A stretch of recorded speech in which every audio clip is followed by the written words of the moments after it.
ya tozo iko vipi na nini serikali inafanya kuzipunguza. La pili ambalo nitaruhusu ni kuulize nje kidogo ya context yetu, lakini katika eneo ambalo nafanyia kazi ni kuhusiana na masuala mazima ya michezo. Ni kitu ambacho kiko na public interest. Uwanja wa Taifa ilitolewa taarifa kuhusiana na kufungwa kwa muda kupisha marekebisho. Na kama Watanzania tuna timu ambayo inashiriki mashindano ya kimataifa ambayo inatumia uwanja ule. Maelekezo ambayo pia ama taarifa ambayo ulikuja kuitoa kama response yako ni kwamba taarifa ile ilitolewa kukiwa kidogo kumechelewa, kwa sababu tayari mlikuwa mnafanya hayo marekebisho. Labda mpaka sasa hivi kwa taarifa ambayo unayo kama katibu mkuu, ni tumefikia hatua gani katika hayo marekebisho? Lakini je, Watanzania wategemee nini kwa timu zao ambazo zinatumia uwanja huo katika mashindano ya kimataifa? Asante. Na mimi kama kawaida yangu naanza na hilo la mwisho. Uwanja wa Benjamin Mkapa, jamani, ni hivi. Kilichotokea ni kwamba wakaguzi wa CAF walipokuja, ilikuwa ni siku 2 au 3 baada ya mechi ya Simba na Azam. Siku waliokuja, uwanja ule kwanza nyasi tulikuwa tumefyeka. Kwa ambao hamfahamu, uwanja wa Benjamin Mkapa una nyasi halisi, natural grass. Kwa kila baada ya mechi kuna kazi zinafanyika za kutengeneza uwanja vizuri. Kwa hiyo tukawa tumeufyeka mpaka chini kabisa ili turuhusu nyasi mpya kuota.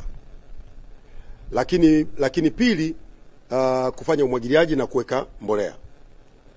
Wale wakaguzi waliuona uwanja siku ile ukiwa vile. Walituambia mambo mawili makubwa. Cha kwanza, wanataka wazione nyasi. Tukamwambia tumefyeka asubuhi, nyasi hizi baada ya siku 3 zitakuwa zimekuwa. Cha pili, wakasema tuliwaagiza mlete mashine ya aeration na compaction, yani mashine ya kutifua ili kuruhusu hewa kuingia na kutengeneza vizuri uwanda wa uwanja. Tukawaambia hizi mashine zimeshafika, ziko bandarini, muda wote zitakuwa hapa, na zilifika baada ya siku 5. Hayo mambo yote yamefanyika. Bahati mbaya wamekuja kutoa taarifa baada ya zaidi ya wiki 2, uwanja ukiwa tayari.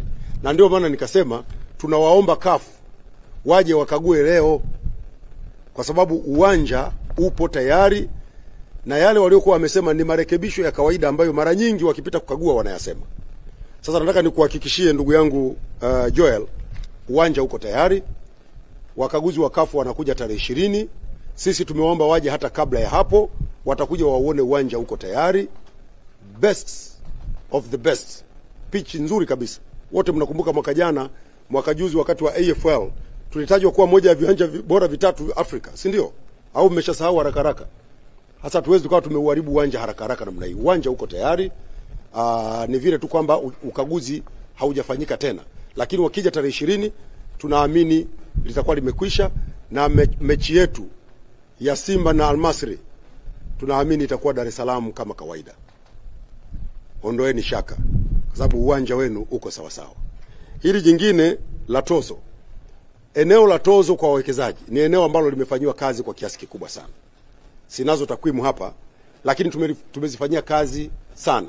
Lakini serikali yetu ni sikivu. Yako maeneo mengine ambayo wawekezaji wanakuja kutuambia kwamba sisi tunaona eneo hili pengine ni double taxation.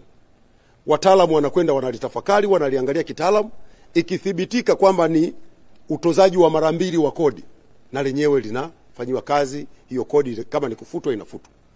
Lakini pili, katika kipindi hiki cha serikali ya awamu ya 6 katika miaka 4, moja kati ya maeneo ambayo tumeleta nafuu kubwa kwa wawekezaji ni urejeshaji wa kodi ya ongezeko la thamani, tax refund.